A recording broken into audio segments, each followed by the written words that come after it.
Facebook Live as well. All right, so we are good to go on Facebook as we get started on that, and I am on House as well. So welcome. Come on and join me here on Play by Play. We're on Facebook Live as well as Clubhouse, so come on, have a seat, join in. We're just getting started, making sure both components are working well. All right, so last week I launched this podcast. I talked about my life a little bit, gave you an introduction, but today we're going to start digging deeper. All right, who wants to dig deeper with me? All right, I don't know if everybody can see the actual description, but it does say let's talk about it, and that is depression. Apologize, give me 1 second, guys. I'm multitasking today. Hallelujah. All right, so let's talk about it. We're going to talk about depression. Okay, now this is something not only have I walked through, this is not only something that I have lived, but I will tell you this: depression can be something that a lot of people go through and a lot of people deal with. Some of them deal with it in silence, but then again, some people deal with it differently. As I was preparing for this, I saw that there are multiple types of depression that are out there, but I want you to take a moment and just really see and look at your circumstances, because part of play-by-play is really dealing with the things that you don't want to deal with. All right. Dealing with some complicated, hard topics. This is a hard one. As I mentioned to you before, in my walk with God, I have experienced depression, especially at a young age and as a child. So I understand this topic very well. Now, did I understand the type of depression I had? It was different because certain situations called for me to go into that side of it.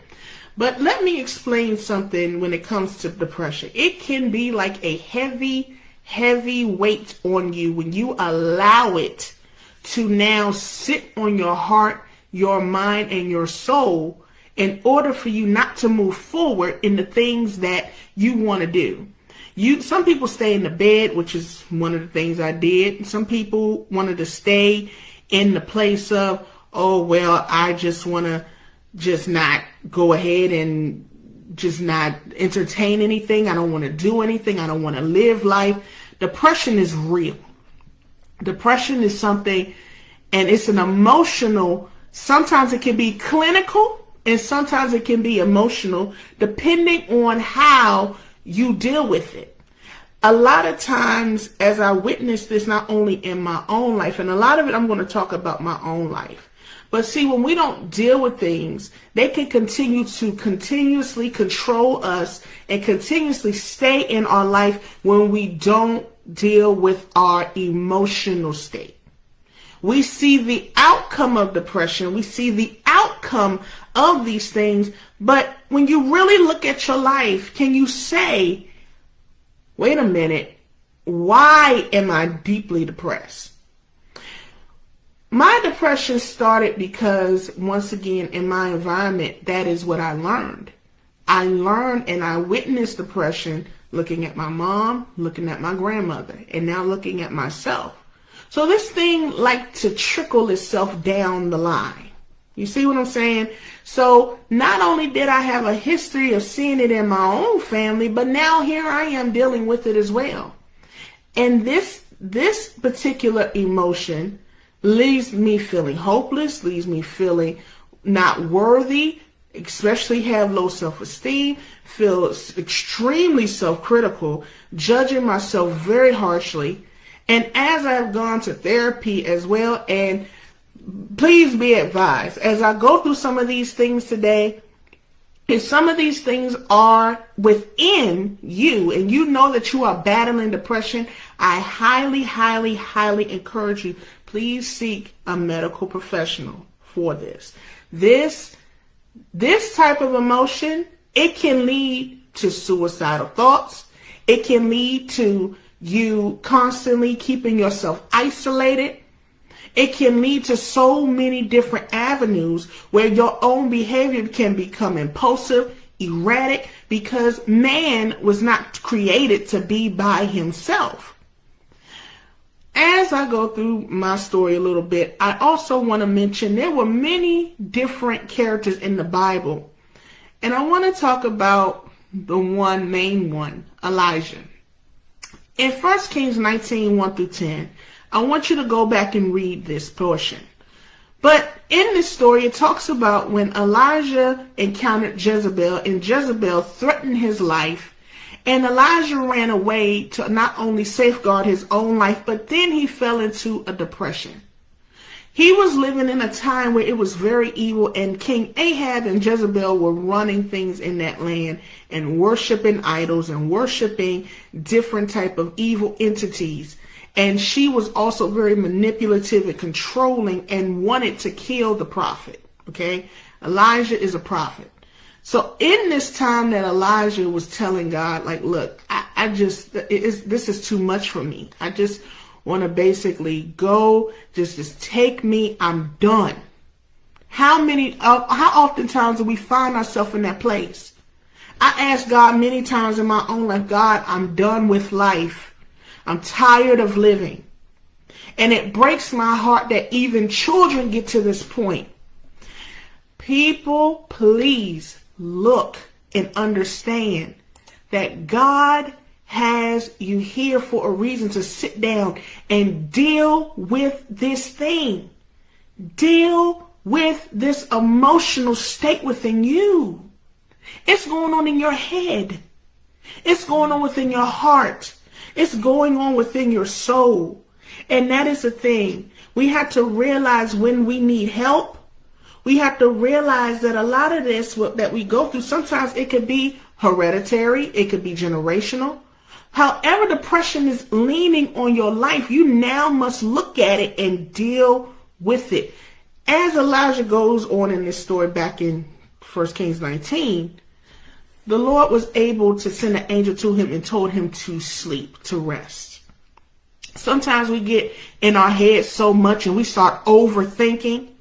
We start trying to figure things out and control things, and that sometimes can trigger depression. When we lose our job, or we lose a spouse, or we lose a friend, or we lose something that is near dear to us, or we are in fear or anxiety, worry about the future, worry about the things that may or may not happen, we stay in a place that now we can't move. We will not go past go. If you play Monopoly, you understand that in the premise of the game, the start is to go. And there are certain aspects now you won't go past go because you're in your head.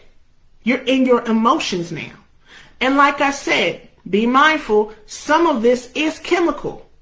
Some of it you will need to have someone that is a medical professional to help you deal with this side of it. Because you cannot help yourself to deal with it on your own, because depression will keep you in a pit. Depression will keep you in a place where you are now not functioning in everything that God created you to be. You're not yourself. You won't call family. You won't call friends. You won't ask for help. Why? Because it's part of the game. It's part of the game. And yes, oftentimes, and I understand, sometimes even the church demonizes this and say it's a demon. Well, it can afflict you, and it can be a demonic spirit that will come and afflict you. Now, let's keep that very clear. But at the same time, you have a decision to make. Either stay in the place where you're at, or seek help and get help and be able to walk in healing and freedom and deliverance. Whether that is you get prayer, you seek a leader, you go to a church. And I understand not everyone is equipped to deal with this, but those that God is leading you and sending you to, I encourage you, please don't stay in the pit. It's time to come out of our pit, not only as leaders, because I understand some leaders get to this point. When you constantly have people-pleasing tendencies, when you are seeing that There's so much that you're doing and you're working and you're trying to move on into the things that God wants you to do. Or you may try to want to have certain aspects of your business in the marketplace to go well and it's not working. Guess what? If you're not careful, you will find yourself in a depressive place. All right, I want to move on real quick. When it comes to even our wonderful brother Job, right? Job lost everything. He lost his wife, his house, his farmland, his money. And oftentimes in his story, especially in the chapter 7, 13 through 16, I'm going to read this real quick. It says, when I say my bed will comfort me, my couch will ease my complaint, then you scare me with dreams and terrify me with visions, so that my soul chooses strangling and death rather than my body. I loathe my life. I will not live forever. Let me alone, for my days have been but a breath. So Job was basically going through the motions, okay? A lot of the book of Job, when he was now going through this time where he lost everything, he was really up and down in his emotions. He did not curse God, but he was questioning, God, why me? Why I got to go through this? Why? God, why are you putting me through this? Haven't I served you? Haven't I been good? Hell, I didn't sin. I didn't do nothing. And now you're putting this on me. God, you putting this on me. You putting this weight on me. Why would you choose me to go through this out of all people? God, why would you have me lose my job out of all people? God, why would you have me lose my kids, my spouse? Why would you have me lose things that I thought I deserved? Come on, people, men and women of God. We got to look at this thing. We got to see it. Don't you see that even though Job went through this, and Lord knows I went through a Job experience as well of my own story of loss, but we'll get to that on another episode today. But today I'm coming and talking about this thing that we often don't really dig deep enough to see. Why are we depressed? When we don't go through a loss, are you properly grieving that loss? Because that sometimes can lead to depression too. If you're not properly processing your emotions, it can lead you down this road. All right, I want to talk about another woman and another person in the Bible, rather. Her name was Hannah. I definitely understand Hannah's story, because this woman of God, even though yes, she was married and yes, she was well favored, but she earnestly wanted a child. How many who have gone through this, and I've had many moments of my life where this has been a hard and difficult thing for me. I'm sorry I'm getting emotional, but it's been difficult when you see others having their children and you desperately want to be a mother, and you see so many people are fighting for reproductive rights, but you're the one that's praying to God and asking God to give you a child, and it doesn't happen. It hurts, I tell you, and it can lead you also into a depression. But I digress.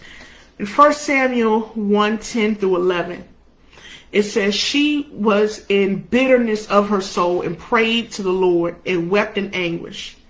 Then she made a vow and said, O God, Lord of hosts, if you will indeed look on the affliction of your maidservant and remember me, and forget your maidservant, and not forget your maidservant, but will your maidservant a male child, and then I will give him to the Lord all the days of his life. No razor shall come to his head. And we see the prophet Samuel coming to her life. Sometimes you have to allow yourself to really tell God the truth about what you are feeling. And as these men and women of God were going through their trials and their tribulations, they had to be honest with God and tell God what was really on their heart. We cannot pray certain things and just hope and pray and wish that God just see us. Sometimes we have to just say the thing that is burdening us that bad. God, why am I not getting what I'm desiring? But it's not always about getting. You have to understand that sometimes there are things in your life that you must walk through. In Psalm 23, it talks about walking through the valley of the shadow of death, and we will fear no evil. And sometimes that shadow of the valley of the shadow of death can mean different things in your life.